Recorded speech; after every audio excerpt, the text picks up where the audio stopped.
ഞങ്ങളുടെ വീട് കണ്ടില്ലേ പൊളിഞ്ഞു പോയിരിക്കുന്നത്. വാതലും ജനലൊക്കെ പൊളിഞ്ഞു വീണു. ഹൗസ് ഓണർ റിപ്പയർ ചെയ്ത് തരില്ല എന്നാ പറഞ്ഞത്. സഹായിക്കൂ. ഈ ലോകത്ത് നിങ്ങളടുത്തല്ലാതെ ഇനി ഞങ്ങൾ ആരെടുത്ത് പോവാനാ? ഓയ് മോട്ടു, എന്റെ ചങ്ക, എന്റെ ബ്രോ, നിങ്ങൾ ഇങ്ങനെ വിഷമിക്കട്ടെന്ന്. ഞാൻ നിങ്ങൾക്ക് ഒരു ഹ്യൂമൻ ഹൗസ് ഉണ്ടാക്കി തരാം. ഹ്യൂമൻ ഹൗസോ? അതെ ചങ്കേ, ഹ്യൂമൻ ഹൗസ് തന്നെ. അതിന് മനുഷ്യനെ പോലെ അനങ്ങാനും നീങ്ങാനും ഒക്കെ പറ്റും, സംസാരിക്കാനും പറ്റും. എവിടെ പോയാലും നിങ്ങൾക്കത് എടുത്തോണ്ട് പോവാനും കഴിയും. എവിടെയാ ഹ്യൂമൻ ഹൗസ്? എവിടെയാ? വേഗം തരൂ, വേഗം തരൂ. എവിടെയാ? എവിടെയാന്ന് പറഞ്ഞിട്ട് പോ. എവിടെയാ? ഒന്ന് വേഗം കാണിക്കണ്ട വലിയേട്ടാ.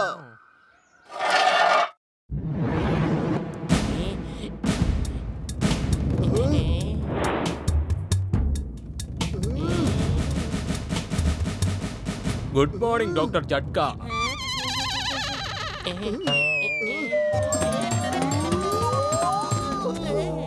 ഓ എന്റെ ചങ്കുകളെ, ഇതിന്റെ പേര് മൈക്ക് എന്നാണ്. ഈ വീടിന് സംസാരിക്കാനൊക്കെ പറ്റും. പിന്നെ വേറൊരു കാര്യം കൂടി ഓർത്തിരിക്കുന്നത് നല്ലതാണ്.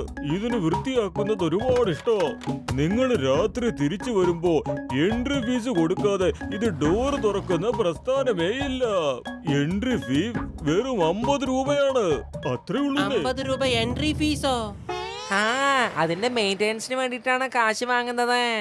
താമസിക്കുന്ന വീട്ടിൽ ചെറുതായിട്ട് വാടക കൊടുക്കുന്ന പോലെ കണ്ടാ മതി. ഞങ്ങൾക്ക് സമ്മതമാണ്, സമ്മതമാണ്. വരൂ പത്തിലു, ഇതിന് നമുക്ക് കൊണ്ടുപോയിട്ട് നമുക്ക് നമ്മുടെ വീടിന്റെ അടുത്ത് വെക്കാം. വരൂ കൂട്ടുകാരാ, വരൂ. കൂട്ടുകാരനല്ല, നിങ്ങൾ എന്റെ വാടകക്കാരാണ്. സൗഹൃദം തുല്യരായവർ തമ്മിലാണ്, മുതലാളിയും വാടകക്കാരും തമ്മിലല്ല.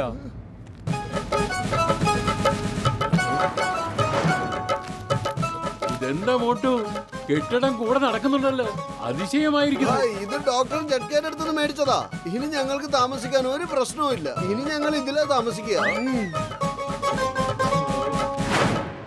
മിസ്റ്റർ മൈക്ക്, വാതിൽ തുറക്കൂ, ഞങ്ങൾക്ക് അകത്ത് പോകാനുള്ളതാണ്. Entry fees 50 rupees. വാതിലിന്റെ സൈഡിൽ സ്ലോട്ട് ഉണ്ട്, അങ്ങോട്ടിട്ടോ. ഞങ്ങൾ വിചാരിച്ചു ഡോക്ടർ ജഡ്ക എൻട്രി ഫീസിന്റെ കാര്യം ഒരു തമാശ പറഞ്ഞു എന്നല്ലേ. ഇനി സത്യത്തിൽ ഞങ്ങൾ തരണമെന്നുണ്ടെങ്കിൽ അത് വൈകിട്ട് തന്നേക്കാം. വൈകുന്നേരം തന്നില്ലെങ്കിൽ? നിങ്ങൾ ഒന്നുകൊണ്ടും പേടിക്കണ്ട. ഞങ്ങൾ തന്നില്ലെങ്കിലും ഞങ്ങളുടെ അടുത്ത കൂട്ടുകാര് തന്നോളും. എന്താ? ഓക്കെ, കൂട്ടുകാര് തരുമോ? വരൂ, നമുക്ക് വീടിനകത്ത് ചെന്ന് എന്തൊക്കെയുണ്ടെന്ന് നോക്കാം. അടിപൊളിയാണല്ലോ. അടിപൊളിയായിട്ടുണ്ട്.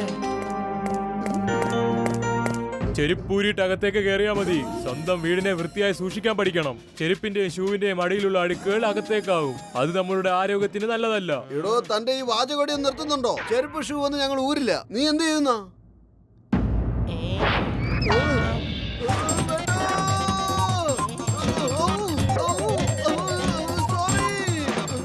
സംഭവിച്ചു പോയി.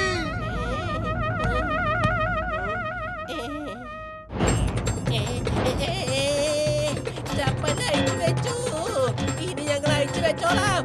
ഇനി ഞങ്ങൾ തെറ്റ് ചെയ്യില്ല. സോറി. വേണ്ട, വേണ്ട.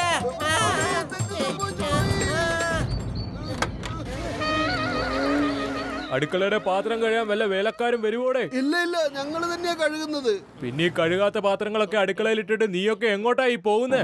വൃത്തിയില്ലാത്ത പാത്രങ്ങളിൽ നിന്ന് ഈച്ചയും അണുക്കളും എല്ലാം പടരും, അസുഖങ്ങളും പടരും. അല്ല, നിനക്ക് ഇത്ര വിഷമമുണ്ടെങ്കിൽ നീ തന്നെ അങ്ങ് കഴുകു. ഞാൻ പാത്രങ്ങളെ അല്ല, നിങ്ങളെ രണ്ടിനെ അങ്ങ് കഴിയാലോ എന്ന് ആലോചിക്കുക. പറ, പാത്രം കഴുകുന്നുണ്ടോ അതോ ഇല്ലയോ?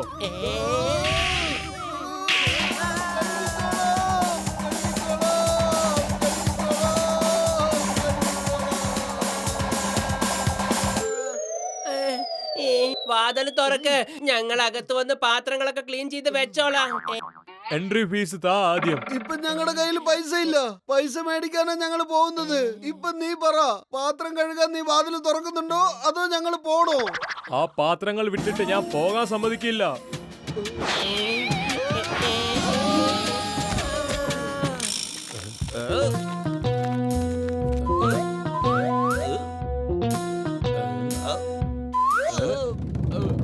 രക്ഷിക്കണേ.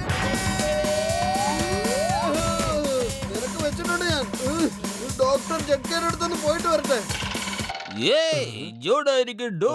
ജോൺ തന്നെ ആയിരിക്കും ഡാൻ. ഈ വീട് വിറ്റ് കോടീശ്വരനാകാൻ പോകുന്നത് ആരാണ്? കൊള്ളാം ബോസ് കൊള്ളാം. എന്ത് നല്ല കവിതയാ പറഞ്ഞേ. കവിതയുടെ കാര്യമൊക്കെ വിട്ട് ഇത് ചിന്തിക്ക്. കോടീശ്വരനാകാൻ പോകുന്നത് ആരാണെന്ന്. ഇവിടെ ബ്ലാക്ക് ആൻഡ് വൈറ്റ് പടത്തിലെ പോലെ പളിപ്പടിച്ച് നിൽക്കാതെ ഞാൻ ഈ വീട് വിൽക്കും, എന്നിട്ട് കോടീശ്വരനായി മാറുകയും ചെയ്യും. അതെ ജോൺ ദ ഡോൺ, നിനക്ക് വലിയ ബാങ്കിലൊക്കെ കടന്നുകൂടാൻ പറ്റും. പക്ഷെ ഈ ബാങ്കിന്റെ അകത്തേക്ക് കടക്കാൻ പറ്റില്ല. ഈ ജോണിനെയാണോ ചലഞ്ച് ചെയ്യുന്നത്? തനിക്ക് ആളെ മനസ്സിലാവാത്ത കൊണ്ടാ. എന്റെ കഴിവിനെ പറ്റി തനിക്ക് ഒന്നും അറിയില്ല.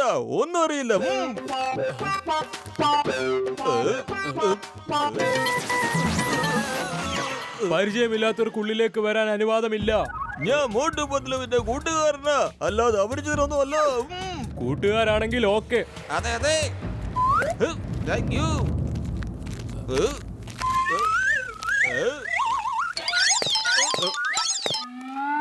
ഷൂവും ചെരുപ്പൊക്കെ അഴിച്ചിട് വേഗം. മോട്ടുവിന്റെ എൻട്രി ഫീസ് 50 രൂപ തരാൻ ബാക്കിയുണ്ട്. അവര് പറയുന്നത് അവർക്ക് തരാൻ കഴിയില്ലെങ്കിൽ കൂട്ടുകാർ കൊണ്ട് തരുമെന്നാ. കൂട്ടുകാരല്ലേ, 50 രൂപ എടുക്ക്. ഞാനൊരു ഡോണാണ്. ഡോണുകൾ കാശ് വാങ്ങാറേ ഉള്ളൂ, അല്ലാതെ കൊടുക്കാറില്ല.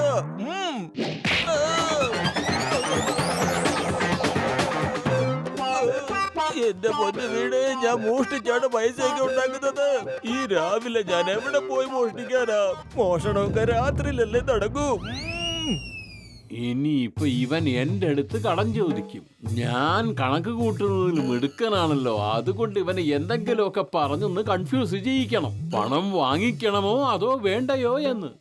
താൻ എന്തുവാടോ ഈ ആലോചിക്കുന്നേ? ഇനി തന്റെ ഊഴമാണ്. പൈസ മര്യാദയ്ക്ക് തരുന്നോ അതോ എന്റെ കൈക്ക് പണി ഒപ്പിക്കുന്നോ? വാങ്ങുകയാണെങ്കിൽ തന്നെ ഒരു ദിവസത്തെ എന്തിനാണ് വാങ്ങുന്നത്? ഇതൊന്ന് ആലോചിച്ച് നോക്കിയേ. മോട്ടുവും പത്തിനും ഇവിടെ 10 കൊല്ലം താമസിച്ചിരുന്നുവെങ്കിൽ 50 രൂപ പ്രകാരം എത്രയായേനെ എന്ന്. ഈ ദിവസവും വാങ്ങിക്കുന്നത് ഒരു ബുദ്ധിമുട്ടല്ലേ? ഒന്ന് കണക്കാക്കി പറയൂ. 50 രൂപ പ്രകാരം 10 കൊല്ലത്തേക്ക് എത്ര? അതിനുശേഷം പലിശ 10% കണക്കാക്കി അതിനും കൂടി കൂട്ടി നോക്ക്. മാത്രവുമല്ല, കൂട്ടുപലിശയും കൂടി കൂട്ടി നോക്ക്. അപ്പോൾ എല്ലാം കൂടി മൊത്തത്തിൽ എത്രയാകുമെന്ന് പറ. 10 ലക്ഷം രൂപ? കണ്ടോ, ഞാൻ നിനക്ക് എത്ര ഗുണമുണ്ടാക്കി തന്നു എന്ന്. ഇനി മോട്ടും പത്തിനും വരികയാണെങ്കിൽ അവന്റെ 10 ലക്ഷം വാങ്ങിച്ചു. അവരുടെ അടുത്തൊന്നല്ല, കൂട്ടുകാരുടെ ഞാൻ വാങ്ങും. നിങ്ങൾ തരണം 10 ലക്ഷം രൂപ. ഇല്ലെങ്കിൽ പോകാൻ ഞാൻ സമ്മതിക്കില്ല.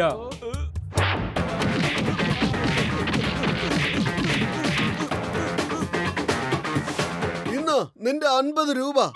50 അല്ല, 10 ലക്ഷം രൂപ താ. 10 വർഷത്തെ വാടക മുഴുവൻ. എന്നും അപ്പം ചോദിക്കണ്ടല്ലോ. 10 വർഷത്തിന് പലിശ ചേർത്താ കൂടെ ഇത്രയും വരില്ല. നിങ്ങൾ ഇത് എന്ത് കണക്കാ പറയുന്നേ? ഇൻട്രസ്റ്റ്, പലിശക്ക് മേളിൽ പലിശ, കോമ്പൗണ്ട് പലിശ, അതിന്റെ മേളിലും പലിശ. സോറി, തെറ്റ് സംഭവിച്ചു പോയി. 10 ലക്ഷമല്ല, 10 കോടി തരണം.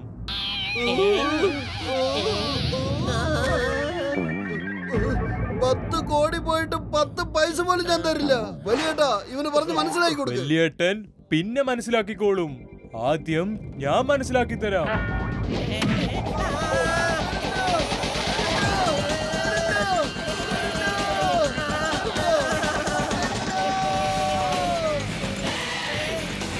ഓ കസീട്ട്, ആ വീടിന്റെ മെയിൻ ഫ്യൂസിലെ 2 വയറ് കട്ട് ചെയ്ത് കളയണം. പിന്നെ എല്ലാം ശരിയായിക്കോളും. പിന്നെ ഇതിന് അനങ്ങാനും സംസാരിക്കാനും ഒന്നിനും കഴിയില്ല.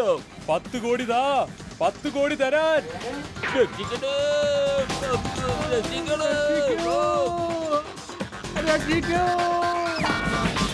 മോട്ടു, ഇവന്റെ അടുത്ത് സംസാരിച്ചിട്ട് കാര്യമില്ല.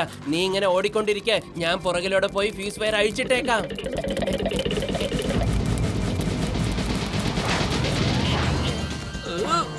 നിങ്ങൾ കാരണമാണ് ഞങ്ങൾ ഈ കുഴിയിൽ വന്ന് ചാടിയത്. നിങ്ങളെ ഞാൻ വെറുതെ വിടില്ല. നിർത്ത്, ഒന്ന് നിർത്ത്. ഞാൻ ഈ വീടിനെ ശരിയാക്കിക്കോളാം.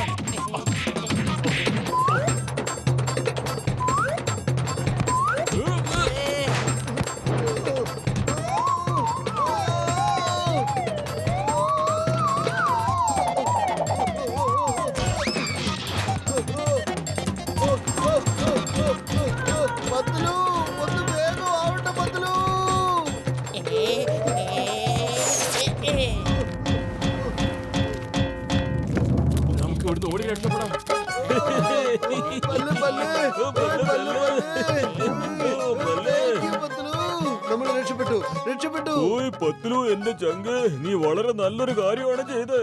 അല്ലെങ്കിൽ വലിയ അപകടം തന്നെ സംഭവിച്ചേനെ. ആ വീട് നിങ്ങളെ വെറുതെ വിടില്ലായിരുന്നു. അതെന്ന് അടിക്ക്, അടിക്ക്, അടിക്ക്, കൊല്ലവനെ. 100 കോടി രൂപ താ. 100 കോടി രൂപ തരാൻ. ഇല്ലെങ്കിൽ ഓടിക്കോ